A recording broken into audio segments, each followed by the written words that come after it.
Welcome to another episode of Hawk Talk. I'm Joel Janikowski, your host, and today we're diving deep into the world of accountability and responsibility.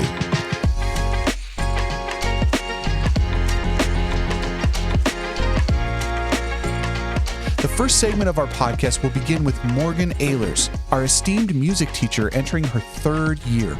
Morgan not only teaches music, she inspires accountability and responsibility in her students, fostering growth beyond the notes. Joining us in our second segment is Jen Fordahl, our dedicated 7 through 12 math teacher. Jen is more than just an educator. She's a trailblazer in instilling accountability and responsibility in her students, making math not just a subject, but a life skill. So stay tuned for an enlightening conversation on accountability and responsibility with Morgan Ehlers and Jen Fordahl. Now, don't forget, you can listen to Hawk Talk wherever you get your podcast, whether that's Apple Podcasts, Spotify Podcasts, or YouTube. You can just search for Hawk Talk HPS and you'll be able to find us and listen to us wherever you listen to your podcast. Now, let's begin the episode. Hey everybody, thank you very much for tuning in to another episode of Hawk Talk. I'm sitting here today with Morgan Ehlers, our music choir and band teacher of K through 12, now going into her third year. Thank you very much, Morgan, for coming in here and talking with us today. Mm-hmm. Awesome, no awesome. So we've been kind of inching towards having this talk for a little while now. We've been trying to figure out well, how can we present this? How can we get into this? And I'm really glad that now today we can actually get into it a little bit. But before we start, we're in the middle of semester one, our first semester, and we're kind of in the thick of it now where the Christmas concert is within sight, I would say. What are you working on with the kids right now? What's going on right now for just general school year right now? So there's multiple things I'm working on. So depending on level, so 5th grade band is very much still in the basics area. I'm not even worried about the Christmas concert with them. I just want to make sure we get our fundamentals in, because I'm not going to stress the kids out that they're going to have to perform in front of people when we're still learning what we're supposed to be doing. Why have them worry about that moving target when they have a target closer to them that they need to hit first? Yep. Absolutely. And I suppose when you build those fundamentals, when you get to the big moment, the fundamentals take care of it. Correct. Yeah. And if you don't have your fundamentals, then that concert's kind of pointless at that point. So, and then with my 6th graders, they've got, I'd say about 50% fundamentals in, 50 to 75%, it's always a rolling hill rather than just a steady incline, because one day they'll have it and the next day it's gone, and that's just how music is. So I'm challenging them now with actual concert pieces, so not out of their fundamentals book. So they are learning actual sheet music that's a page long and stuff. And then junior high, I definitely challenge them with harder pieces, and they know it, and I tell them that all the time. I'm I want you to get more advanced, so when you get to high school, it's not so shocking that these pieces are harder. So I build them up with grade level, so each piece has a grade level out of 5, 6. Okay. So with them, they're in grade 1, 1.5, 2, which that too is pretty challenging. That's some of the more complex that my high schoolers deal with. Absolutely. And these are different grade levels than your regular learning levels. This is a different infrastructure. Yes. Yeah. Yep. So saying grade 1, some people might think, oh, that's super easy. But in reality, it's, that's not basics anymore. That's way more challenging. And then with my high schoolers, I really challenge them. I gave them stuff that's not so steady. So it's swing music. It's not so black and white. It's a little bit more feel. Yes, definitely. And you could tell they're working with it. It's a challenge. And I knew that was something that we've been working on for a while, but now all of these pieces have that offbeat problem. So now they have to do it in every single piece, which I personally enjoy, because it's kind of funny seeing that little, what's going on? Why is this wrong? And it's because it's not straightforward anymore. It's okay. Now you actually got to think about where you're playing. So absolutely. That's awesome. So, there's lots of little pieces that we're working on to kind of get there, but also just build their general fundamentals as well. That's awesome. So kind of like I was saying before, we were talking about trying to get to this conversation. It's a lot about it's a lot about accountability and responsibility. And that's one of the things that you're building from what you've been talking about the last, couple weeks, what you've been working on with the kids. What were some of the struggles as a teacher that you experienced, and what we're doing to work on that? What are some of the bumps that you've run into, and how have we smoothed those out, or what are the tricks that you've learned to kind of smooth those out across even just these last 9 weeks? So accountability with being a musician is going home and practice, because what you need to do is not rely on the time you have in class, because the time in class is not enough. Because I could sit there and tell them that they're doing this stuff wrong, that this is not accurate, like this is what we need to do instead. But if they don't go home and practice it, it's just a bad habit continuing to repeat itself. So that accountability is just trusting them to go home and actually work on some stuff. And like with being a music teacher, you will talk to multiple teachers. They require practice minutes. They don't require practice minutes. And I'm one that doesn't require it, but it's definitely something that's needed. So I do reward bins instead, or reward a day. So my junior high loves pep band music. I love it. I love pep band music as well. Yeah. And sometimes they want to do Guess the Pep Band Song, where we listen to different pep band songs and they have to guess the melody and everything. And they like it so much that I use it as the reward. So I actually did something this past week. I was like, if you go home and you practice for 30 minutes, you bring me back a note signed and full name by your parent, we'll do it on Friday. And most of the kids did it. And as a reward, I gave them half the class period to do that activity that they wanted to do.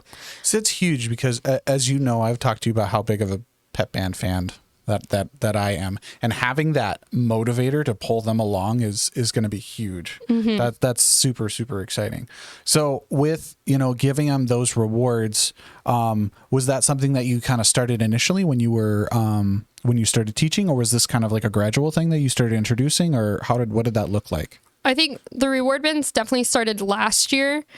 So like my second year. And I think it's mainly, as a musician myself, it's so easy to fake those practice minutes, and like, it's easy to go home, get a piece of paper signed. But then with the way I have practice minutes set up with this new book that we're using, they actually have to record me a snippet of what they're practicing. So like, I can tell if they practiced it or not, because if they play it for me on the recording and it doesn't sound great, I'm like, I don't know if you really practiced it that much. Well, the proof's in the pudding. I mean, really, at the end of the day, I mean, if they're going to see those increments, those improvements, it's going to be obvious either way, whether they practice or not. Yeah. So. And like with those 5th grade bands, you're able to tell how quickly they're progressing based off of practice. Oh, yeah. So when I have kids come up to me and they're like, yep, I practiced, and like, it's a majority of the group, then a majority should sound pretty good in that exercise.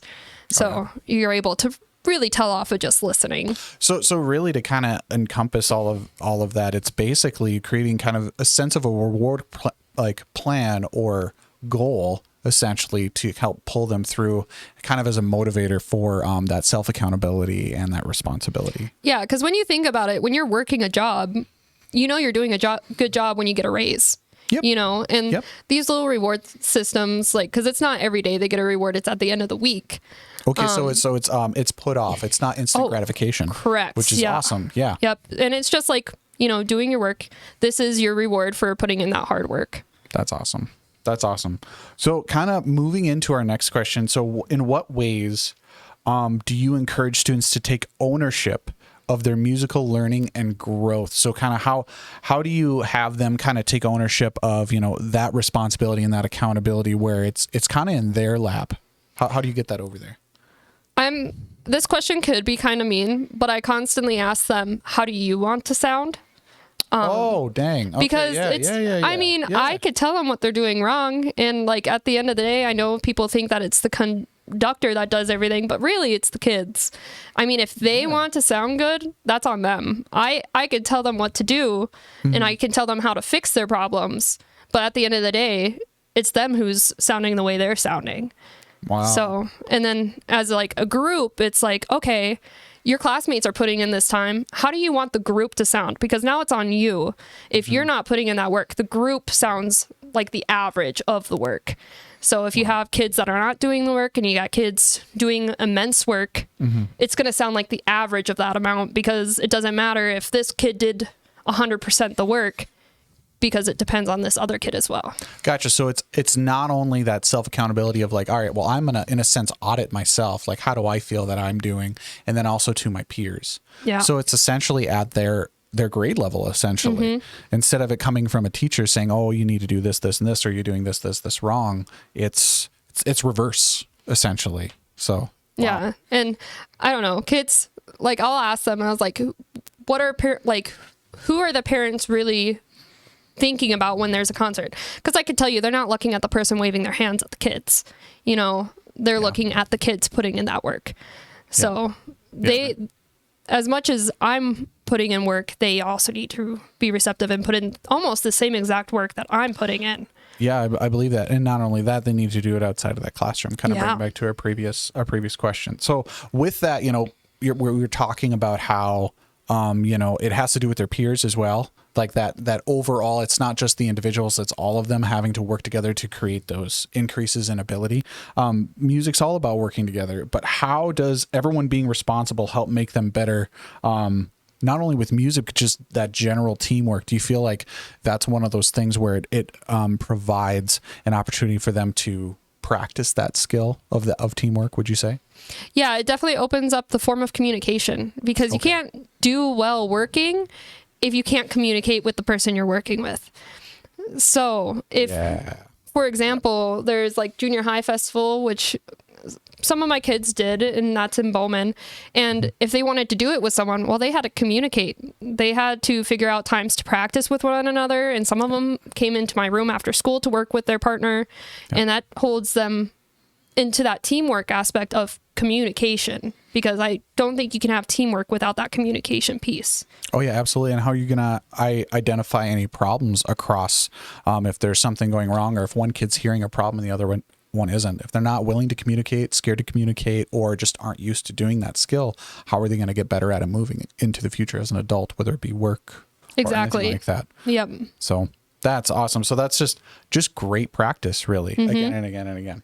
So we got one more question here. Let's see here. So actually, that was our last question. So we're going to go into a quick break.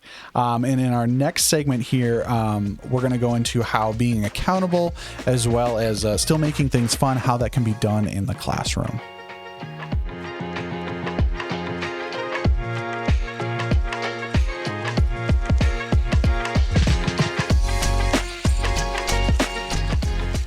And welcome back from the break really quick. We are actually going to jump back into a conversation that we were having during the break. I thought it'd be a really good thing to kind of continue from our previous conversation. So Morgan, I'm going to have you kind of bring back what you just told me while we were on break. So on break, we were kind of talking about like accountability. And to me, it's also like work ethic of being accomplished or feeling accomplished at the end of the day with the work you're putting in. It's something that my dad had talked to me about, and he's like, if you're going to do a job, you do it 100%, even if you don't like the job. Because at the end of the day, they're going to remember the work you put in, not if you liked it or not.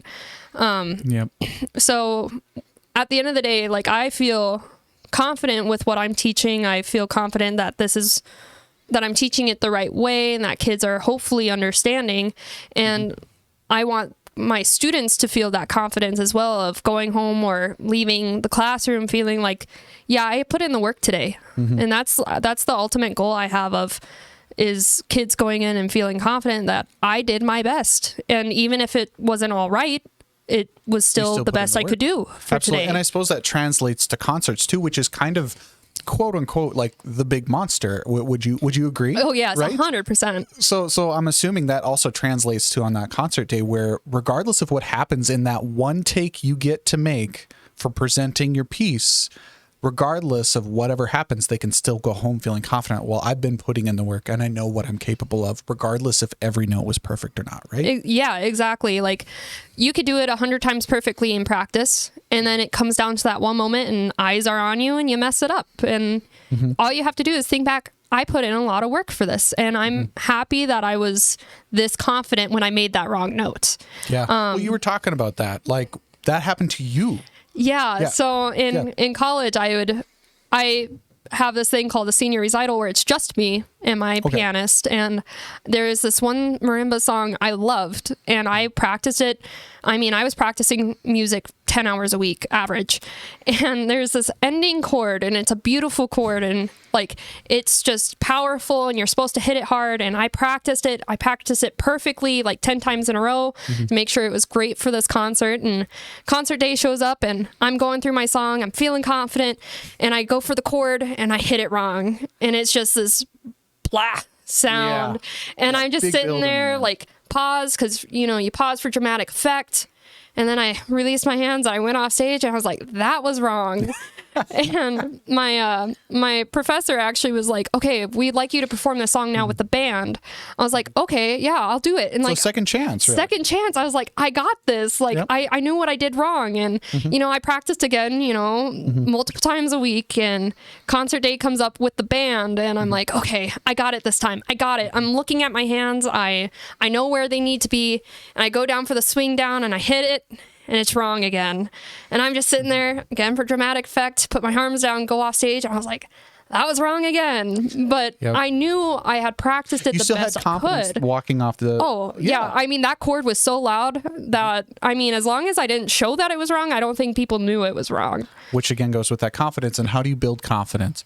Practicing responsibility and that accountability of practicing. So you're building your base of confidence by practicing every day. So it affected the concert at the end. Oh yeah. And like the biggest thing I tell kids too is, you know it's wrong. The audience doesn't know it's wrong. No.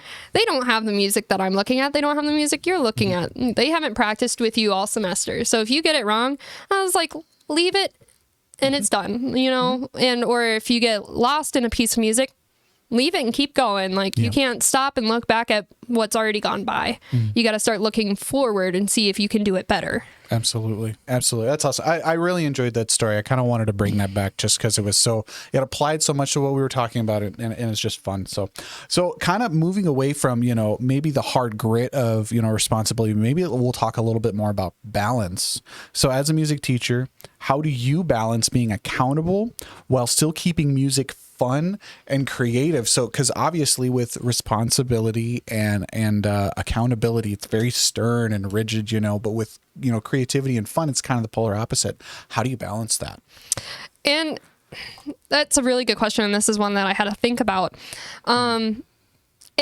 I go off of where this class is currently sitting when I start to bring fun, or not bring fun, but provide fun activities in the room. Because if they're not putting in the work, I don't want to reward them with a fun activity, you know?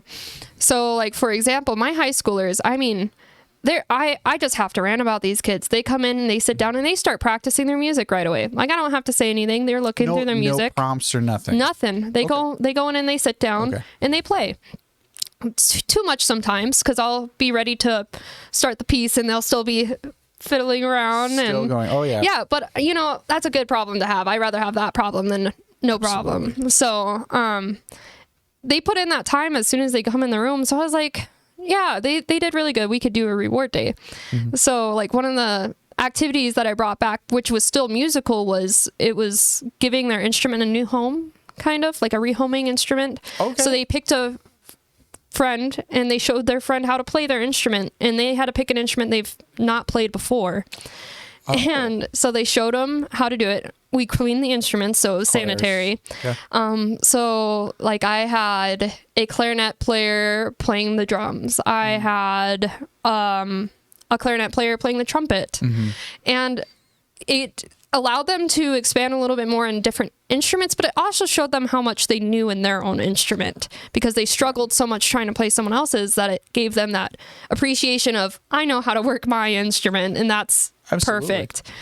Absolutely. So I mean, with that, I could imagine a lot of laughing. It was great. And as a music teacher, it was so funny to watch these advanced musicians struggle on a different instrument. And I mean, it was, no one played that in their new instrument perfectly. And it sounded like I was teaching my fifth graders, like at the beginning of band. Wow. Like it was that beginner style. Yeah. Like if you're playing something you don't know, it's back to the basics. And it was just really funny for me to watch these kids who have been playing their instrument for years go back to that beginner style. It was Awesome. great. So it was kind of a way to represent and kind of appreciate the hard work that they put in over time. Yeah. And then also it was probably a bit of like a humble check, kind of. Oh, yeah. And a little bit of an ego check. It's like, well, you know, like you're really good at this one thing, but you may not be good at all. So like, you know, but that's awesome. So really just mixing things up kind of allows that creativity, that fun, that uniqueness. Yeah. And I mean, it gave them the appreciation that they have for their instrument now. Because I know I've had some kids saying they want to change it up, that they would rather play this instrument, they would rather play that instrument. Yeah. And when I made them do this, they're like, wow, I'm actually pretty good at my instrument, so why am I complaining about it? Absolutely. So, and that was great for me to have them realize that their instruments are great and that they are good. That's awesome. Yeah, big confidence builder on that one. So then moving into our next couple of questions here, how do you handle situations where students may struggle with accountability, whether it be in music practice or performance or just general day-to-day classwork? I mean, how do you deal with that struggle when they struggle with accountability?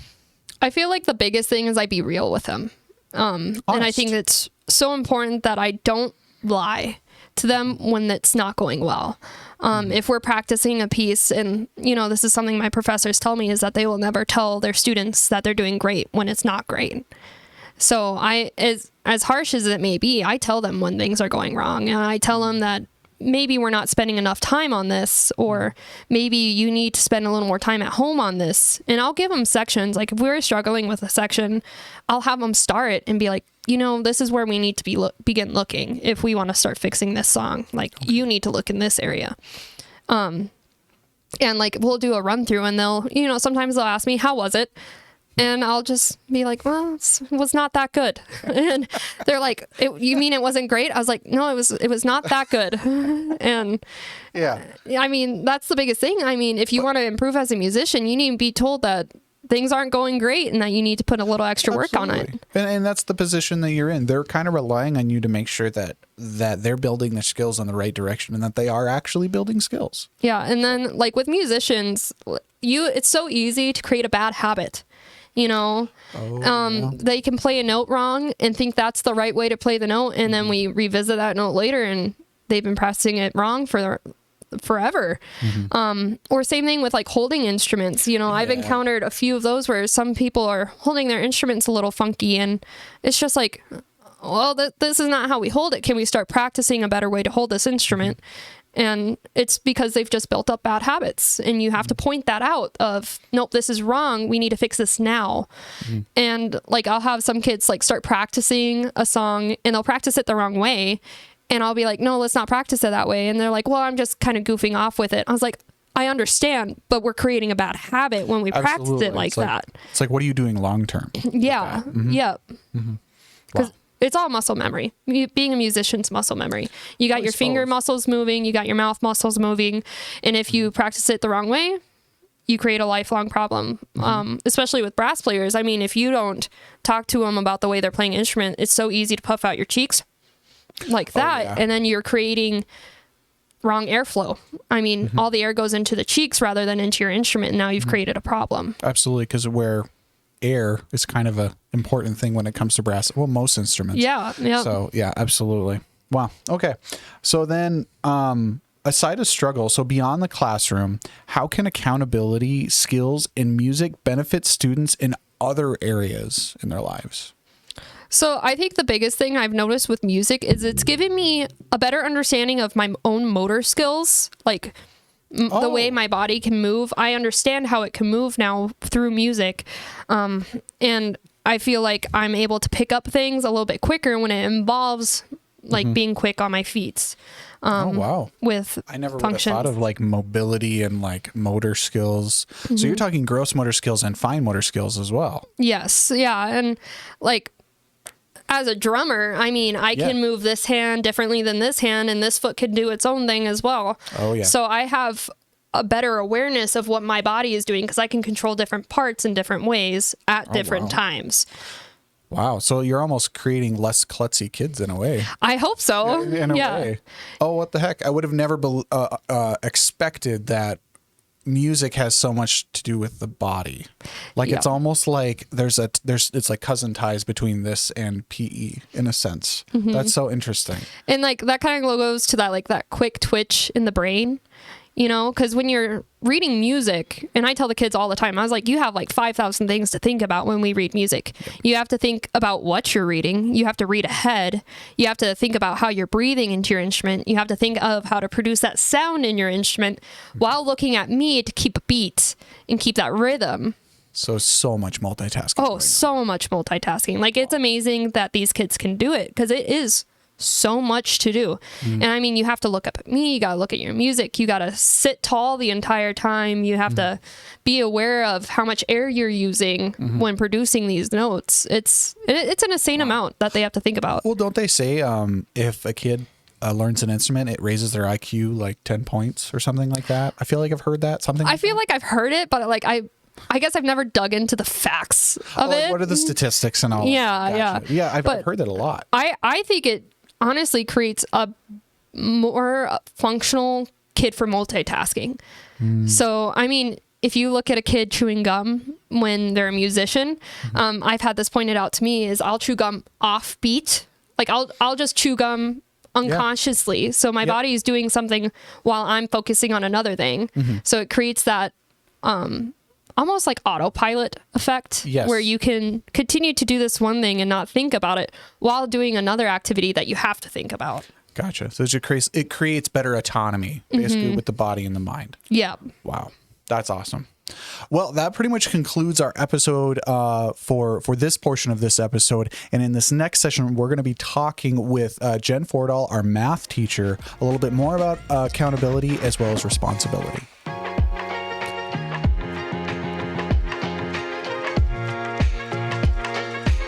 And welcome back. Thanks for tuning into the second section of Hawk Talk. I have here sitting with me today, Jen Fordahl, our math teacher here on the 7 through 12 side. Yes, sir. Yes, absolutely. And thank you very much, Jen, for coming in and talking with us about accountability and responsibility and all that stuff. So you're welcome. I'm looking forward to it. You know, when I was talking about this with Morgan, you know, I was thinking, you know who else we should have on this podcast? We should have Jen Fordahl on this podcast because I can't think of anybody or any other subject specifically that deals with responsibility and accountability. So thank you very much for coming in and being a part of that.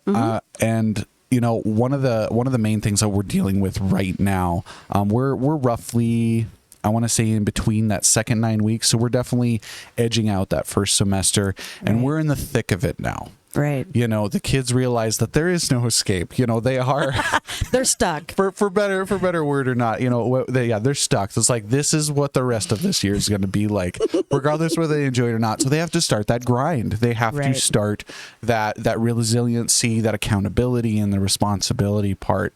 So one of the questions that I had that was related with that had to do with why do you think being accountable is a big deal for students, especially now that it's starting to hit them hard? And how does it affect their learning in school and maybe in life? Well, I mean, as you know, Joel, accountability is important to me in general. I'm just, whether it's in life with my personal relationships, in school, in sports, whatever I've done. Yeah.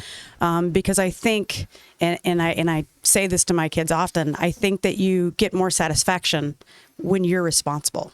I mean, when you feel like you had a say in it, you know, when you created that. And I think that's a mindset that's really hard to make kids have. I mean, it really is, because it's much easier to say, you know, I didn't get enough sleep last night, or I had a game, or whatever happened. That's why I didn't do well, instead of I just didn't take the extra 20 minutes to study. But when they do that, like you were talking about, is that, wouldn't you say that that's more sustainable long term, not only just for the responsibility side, but just the general kickback? Like you feel so great when you do the thing. Oh, absolutely. And I mean, and they'll tell you. I mean, they'll look at you and they'll be like, I studied and I did so good. And I'm like, then you deserve it. Good job. You know? They had that's that huge. Absolutely. Yeah. Absolutely. And I try to tell them that. And I said, you know, just in life, we want people to show up. We want people to put in the work. We want to know that they hold as much value as we do. And with math, as you stated, not everybody is on board. You know, it's me. We know, Joel, we've had the conversation. Yeah. But I mean, and I think that's the hardest. And so one of the first things that I always tell my kids is I'm not here to make you love math. I just want you to understand its importance. And that if you actually try and put forth a little bit of effort, maybe you'll just like it a little more and have a little more confidence and trust yourself. Because that's ultimately my only goal. We have to teach it no matter what. Oh, yeah, because it's one of our core subjects that we have to teach. And would you say it's beyond even... Well, I might hold that off. That might come a little bit later in our podcast here. There's a question that has to do with that. But basically, you're giving the opportunity to learn kind of the hard skills, essentially, in a sense. Yeah, I really feel like it is. And I think the most important thing as a teacher is we can't just expect the kids to be accountable. We have to be accountable, too. And so I think if I demonstrate that every day and show kids that, hey, you know, I'm going to grade your paper every day, and I'm going to give you feedback on everything you do, and I'm going to have you evaluate your own stuff. And when they see that I hold value to that, I think that some of that, not always, we know that doesn't work, is going to rub off. And I mean, and that's the most that I can do. Yeah, having that rigidity, that consistency and all that stuff, being kind of emblematic of that. Absolutely. So then with that, the kids who don't, the ones who struggle, me, okay, can you share some cool tricks or strategies that you've used to get those junior high or high school students to be more responsible, to buy in when they're struggling? Yeah, and I think, you know, the way you say it, and we've had conversations just about math in general because it was a struggle for you. And I think when you go almost above and beyond to try to make a connection with those people and go, I get it. You know, I understand that it's hard. I mean, and that's okay. When you tell them that's okay. I don't expect you to be my A student, you know, but maybe we can figure out a way that you're going to get this a little better. When they realize that you do care, I think then they want to put in that little bit more effort for you. I mean, that's what I've noticed. And that's why when I'm grading homework or whatever it is I may be doing, that I give half credit if you finish. Because that's the first step. If I can get you to do the work. To do the thing. Absolutely. Then gradually stuff is going to fall into place, and you're going to go to where, you know, if I give you 50% because you did it all, and then I allow you to rework it and talk to me about it and then get a 75, who do you really have fingers to point at? And that's kind of one of the first things I always say to them when they come in and they're like, oh, my grade's terrible. Can I have bonus points? And I just go, have you done any rework? Because they have that opportunity to rebuild back what they've lost. Have you come to see me? Have you asked for help? Have you, like, you know, because then that kicks it back on them and it makes them self-evaluate. And that's the biggest thing is they need to self-assess. You know, we do that every day. I have them do, you know, work, and then I say, no, you grade it. It doesn't matter to me if you got it right or wrong. Yeah, because it only affects them. It's got to matter to you. Yeah, it only affects them. So, and I think when I reinforce that, because we do that every day, and I reinforce, you know, again, what I want from them and my expectations, they understand. And I think when you clear that up right away with students and with people, when they know where you stand, there's no gray area, you know, it's very simple. And there's no push. It's just what I expect. But I also expect other people to expect that from me. So then it's okay. And I think kids know that. That's awesome. So then moving on to our next question here. So in your experience, how does making students own up to their own work and progress affect how confident they are and driven that they become? You know, I've noticed it, especially in some of my kids, I think, that struggle the most, whether they get, you know, help from their paras or things like that. I find it very interesting that with some of them in particular, just the level of, you know, they come in and they're like, you know, I don't hate math as much. And I'm like, you know, that's a compliment for me. It's not the ones that come in and they're already, you know, the A+ student that is like, I love this stuff. And, you know, it's the kids that are going, this is my least favorite subject. If they can walk in and not be dreading the day, that's a win. And the confidence is huge. And it just goes, you know, it carries over into everything. So. Absolutely. Because, I mean, not to throw in math terms, but it does, that weight, that dread becomes exponential. It does. Over time if you stop. Basically, if you kind of give up, essentially. And let's be honest, at this age, it's kind of the easiest time that's an option. Like, let's give up. Because it's kind of that time where you're being released as you can handle this yourself. And they have the option. And can they all? I mean, we don't know that. So it's giving them the tools and just the constant encouragement at the same time with the same, you're not meeting expectations. We had a deal. Are you doing your part? That's the accountability that we want from all of them. Wow. That's awesome. Okay. So then, with that, can you provide an example of a student who significantly improved in math, or just in general as a student generally here, due to increased accountability? And then what was that journey like for that student? Because you've been here for 4 or 5 this is years? My 4th year. 4 years now? I don't know. I'm not so good at math. Somewhere in the ballpark. We're going to go with that. Yeah, somewhere in there. 4, time flies when you're having fun, right? Yeah. This one student that I was kind of referring to, really, really a struggle. Definitely not the subject area that is her strong suit. But I would say that's not the case as much anymore, just with the amount of effort and the notes that she's taken and the confidence and everything.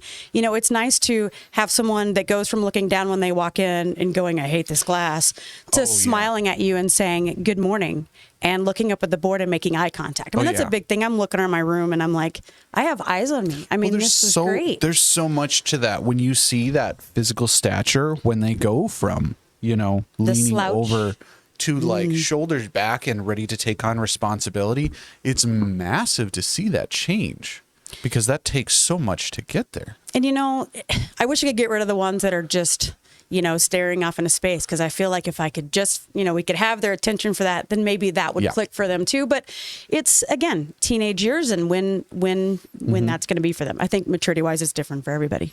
And to throw that take, to put my own personal experience on that. So I struggled in school. That's very, very evident, and especially in math.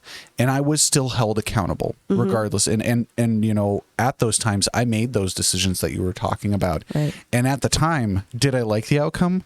No. But now that I'm an adult, I'm so thankful for that outcome. Right. Because that is actually how reality works. And I had to end up going back to college and going through all those hoops, but I learned a lot along the way. And then hopefully I can give that opportunity for kids, saying, hey, listen, don't go down that road. It doesn't work. It's not ideal for you, but yeah. But I think the struggle sometimes is part of it. The making the mistakes and the messing up and all that. That's part of it, because otherwise you're not going to learn in anything. Yeah. So it's just, when are you fed up with making those mistakes? You have to make that decision, because sometimes I find that I feel like I care more than they do. And so I tell them, you've got to step up and you've got to meet me, because I've provided you with what I can. Because that's ultimately what tools, what ways can we show you this, and what can we give you, be it IXL or any of the other things that they can have. And then when they go, oh, I can watch examples on that after 3 years, you're like, yeah, you can. Yeah. So it's. And that's telling them just over and over and sticking by it and staying consistent. I think that's the biggest. Having ups and downs is hard. Not knowing what to expect from a teacher every day is hard. From anyone. You go from your parents to your teachers to a different teacher, and you have relentless. 7. And then you have coaches, and then you have music, and so just having some kind of consistency when kids walk in, they know exactly what they're going to get when they're in my class. Unfortunately, like it or not sometimes, but that's the reality of it. It's going to be that way. And I tell them that when you have a job, when you have, because ultimately I hope that we all want our kids to be a better version of us. That's what we should want. Oh yeah, absolutely. To not, struggle with whatever we're struggling with, or whatever that might be. And I think going back to kind of you saying, you get the same thing every time you walk in that classroom, while sometimes maybe to a teenager that might be a drag, quote unquote, as you get older, you just really do appreciate that structure. You do. You really do, because it carries you through those days that you just don't have it in you, or your cup's low. All of that, it really helps. But yeah, awesome. Okay, well, we're going to take a quick break, and we're going to come back and go a little bit deeper into how math can affect individuals and move forward from there.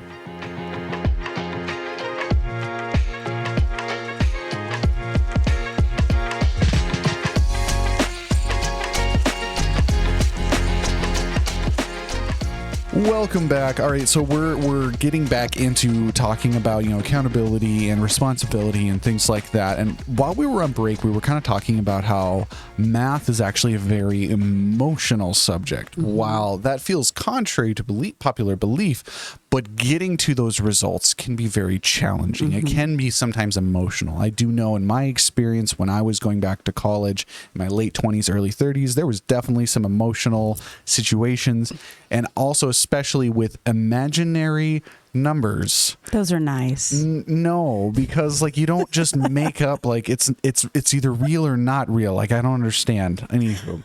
But so my next question is how do you find the right balance between making students take responsibility and then giving them the help that they might need to succeed? So how do you find that balance? I would say for any teacher, that's the most challenging because you have such a range among 14, 20 kids, however you may be going. I mean, I may get some kids in junior high that we're still struggling with learning our multiples still. Oh, wow. Yeah. With no fault of theirs or anyone's. It's just we've talked about maybe just not quite how your brain works. So I think that's the biggest challenge, is to push those that are eager and then help those that are not there. And that's something as a teacher, and the reason we go to college and that we spend so much time outside of the classroom is just how do we reach them all? Because that's our goal. Yeah. And we stress about it a lot, even though some people think we might not. It's big because you want to do all of that, but there is only one of you. And that comes back to what we've talked about is, I usually try at some point, regularly to have conversations with both ends of that spectrum and those in between. Yep. Hey, what can we do? What do you want to do? What do you want out of this? Because ultimately, I don't want everybody to have a calculator in their back pocket. We do with our phones, but that we're using it for basics. Yep. That's my goal. So, it's really hard to do that. I can't give you one specific, whether it's, hey, we're going to do multiple cards that I know that they do in the younger grades, let's work on this. And I'm going to reteach this a different way. I'm going to give an example, a different way to see if that works better for you. Because we talked about how, math, there's only one solution, but there are different ways to get there. We have an expectation and we teach a certain way, but I always encourage my students, how did you get there? So if they find a different route, share it with us.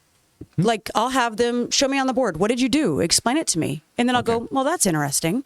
Just recently, actually, I had a kid show me something they would do in an upper level class. And I thought, well, I've never noticed that before. And then it got me and Miss Burkhalter, the other math teacher, discussing that and her going, well, yeah, I normally teach this way. And me going, oh, I teach it this way.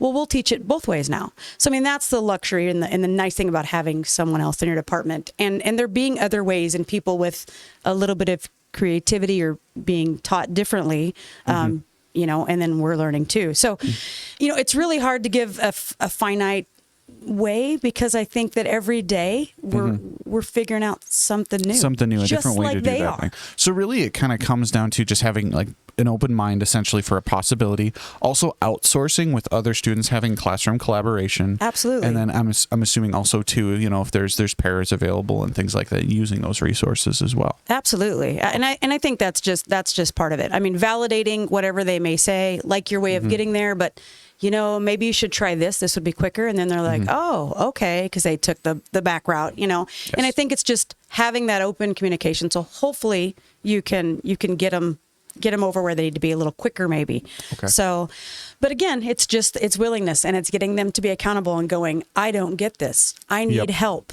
Yep. Raising their hand, coming to see you, searching out, and that's the biggest, I think, hurdle. Gotcha. Okay.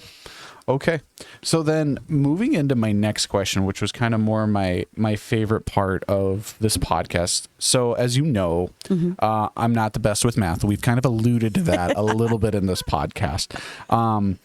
But I tend to lean more towards, engaging in novelty-based approaches for the classes that I teach. So quite literally the polar opposite of math.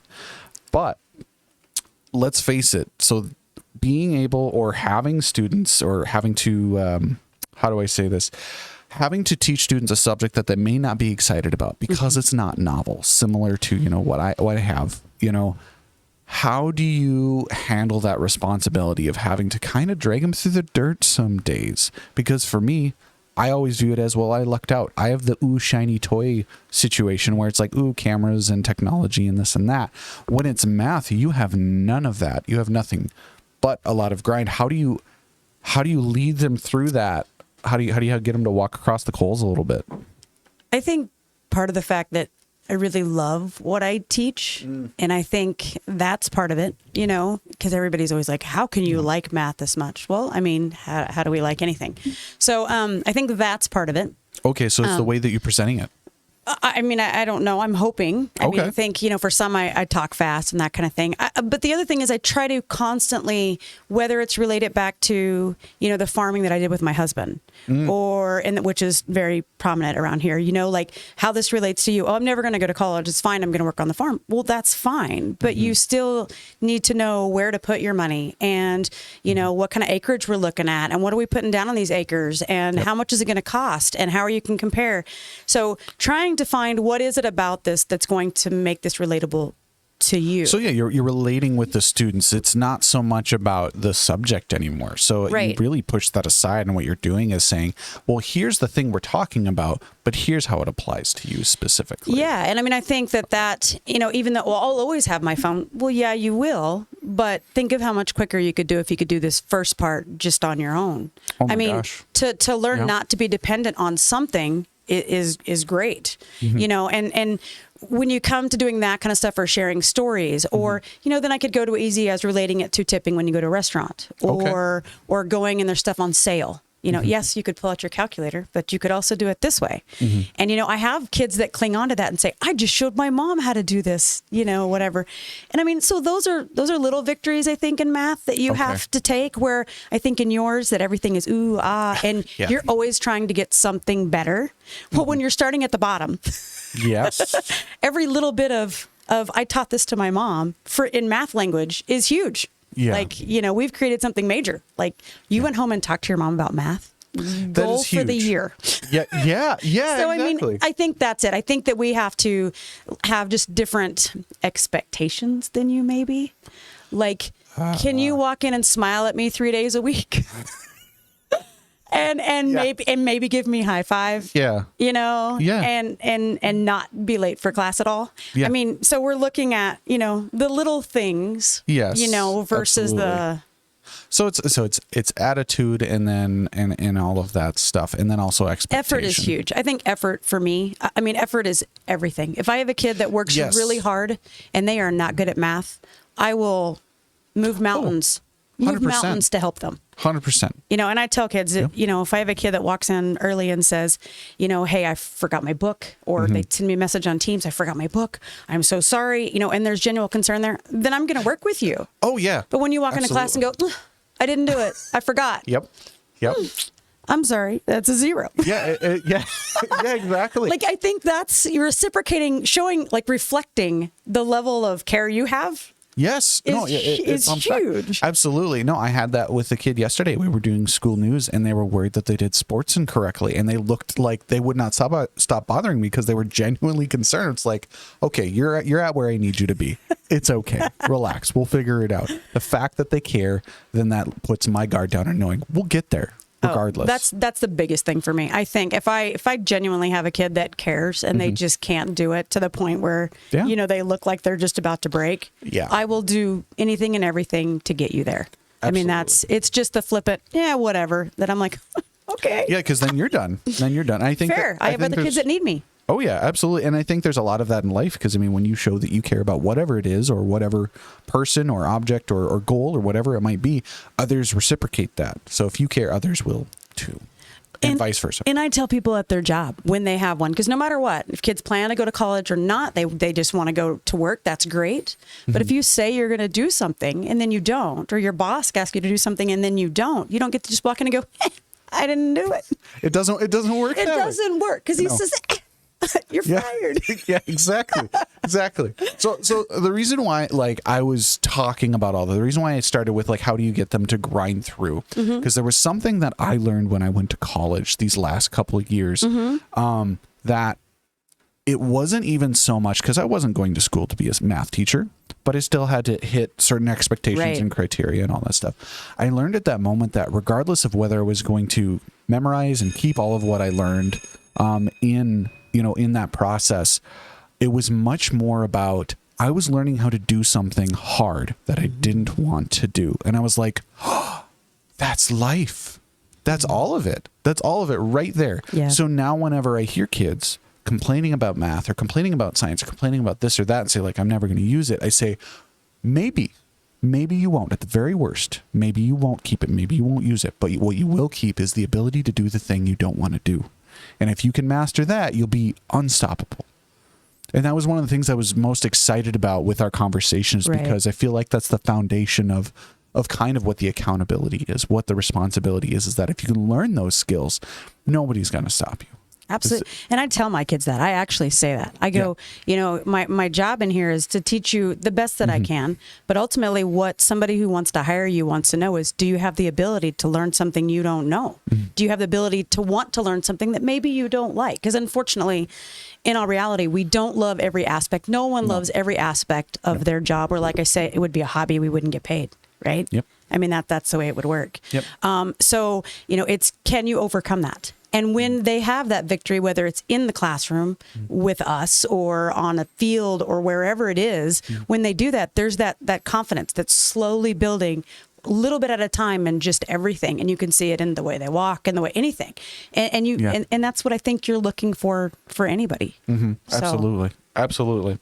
So after that, we only have 2 more questions and we'll wrap this up here. So kind of more on a lighter question, but have there been any tough bumps that you've hit while trying to get students to be more responsible?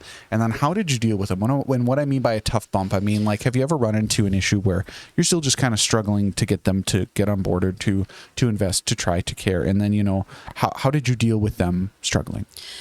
I think just trying to come up with the tools, and for me, having them self-assess and me assess, like, what is it? What is causing you to just give up on me? Or what is it causing you to not take that step? So you're finding the source way beyond the subject. Well, and I think that's important, whether it's something as simple as they're transposing numbers and they don't realize it, or maybe they don't read very well and you didn't realize it. And so you're giving these problems and they don't know what's going on, And I think that when you can find that, and when you ask kids, what I find surprisingly is most times, even the ones that are quiet and that you say you can't get anything from, you can.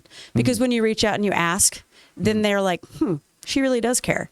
And then eventually, even if it's not that time that I ask, maybe it's the 4th time that I ask, and they'll just say, well, sometimes when I do this, it doesn't make sense. Okay. And then I can start thinking, then I can go back on what I learned in college and go, okay, what can I do to help this person? Like, is it a website? Is it a card? I've hand done some stuff and make a copy of it and give it to them and say, here's my example. So try this and follow this exactly and see if that works. I've had some kids that say, can you just read the problem aloud to me? Sure. And that was it. And that's it. Like, I just need to hear you read it out loud, and I'll stand over them and they'll ask in class in front of people. And I'll read it out loud. And it's amazing when I say, yes, I'm going to read out this number, how many kids stop and listen to me when they didn't ask that question. Because there's other kids who have that question, but they're either afraid to or just don't want to or don't want to look dumb. Yeah. And that, I'm sure that's a big thing. And I say that all the time. I'm like, mess up, guys. I was like, it's okay. I give participation points just because I want to hear the thought process. Because then next year I can go, these are the issues that people are having. Let me show you so that they know. And I always try to point out, this is what I see in my other classes. So then they go, oh, good, because that's what I'm having too. Exactly. So this is how I'm trying to overcome it. This is assess yourself. Like, are you doing this? Why are you doing this? Show me what you're doing wrong. Hoping that will, but ultimately we can only do so much. I mean, but I think that we're just constantly learning those kind of tricks. I mean, so really what it comes down to for that answer is, going beyond the subject right away and first working with the human, with the person. Absolutely. Starting there. They're kids. Yeah. I mean, and even if they're not kids, even adults, like, we want to feel like we're listened to, right? I mean, that people are noticing that we're limping along, instead of, and I think as teachers, we're pretty observant of that. It's just what we can get from them. And I mean, and I feel like if I get enough from other people, eventually maybe I'll hit on something that one person doesn't want to tell you. Yeah. I mean, because that's all we can do. I mean, we're trying to hit the majority, and it's going to be very hard to hit everyone. But maybe when they see the care for someone else, then they'll go, okay. And then they jump into. Yeah. Yeah. That's awesome. Okay, so last question. This one's more of a personal one, but So what advice would you give your younger self to help their students be more responsible in math and other subjects? So what would you tell younger Jen to be more responsible or to be more effective in other classes and things like that? You know, for me, me and my husband talk about this because we were the complete opposite students. You know, I was the hyper-focused, the driven person. Very, I don't want to say self-involved, but kind of like I had a goal. Okay, you were very focused. Driven, very driven. You know, I had to play sports. I had to make straight A's. You know, my husband was like, I just have to finish high school alive. You know, and I think having the conversations that I have with him now, I wish I would have had those conversations or the maturity level to handle those conversations, understand them the way I do now, of him going, hey, people can struggle with school and still be okay. You know, and I think that's hard for me because sometimes I take it personally, like, why are you not trying for me when that's not what's going on? I'm a very small time in that person's existence. Yeah. And they're like, it has nothing to do with you. Absolutely. And I think I wish I would have been more aware of that, or again, had known that younger so that I maybe would have paid attention. Like, what did my teachers do for that person? Because you look at that whole situation. And I never did, because it was just like, how was I getting through and how were they relating to me? And if I would have just looked around and went, that person's struggling, and I didn't realize, what did they do? And I think just being aware, but I think that comes with maturity and age and circumstance, situation. I mean, all of that. So we can give ourselves all kind of advice, but ultimately, I mean, we didn't have the wherewithal to embrace all that. That awareness. Yeah. Absolutely. We're just trying to make it through puberty ourselves at one time. Yeah, that's very accurate. Very, very accurate. It's a rough time. It's a lot going on. It is. It really, really is. And also too, you know, I've heard this even from my own dad saying, you know, yes, you might be frustrated that they're struggling with this, and this, and they're not doing this, and this for you. But like you said, understand that this is not their entire life. They have a whole world outside of the little window that you see with them. So all you're trying to do is just give them the good that you can, and then you kind of let them be as they are. And I think we have to remind ourselves of that every day. I mean, do we not? Because we go to take something personally, and we have to go, it isn't, because it's such a small facet. Absolutely. But it's just our nature. I think when you're an educator, I think, and a parent, I think it's just your nature to fixate and to internalize and be like, how can I fix it? And not everything is fixable, I don't think. Yeah, I suppose, because you're always looking for a hole in the boat. You're always trying to make sure that it's not sinking and going down. So awesome. Well, Jen, thank you so much for coming in and talking. This was really, really, really enjoyable. It was. And we'll wrap things up, and we'll finish up the rest of this podcast from here on out.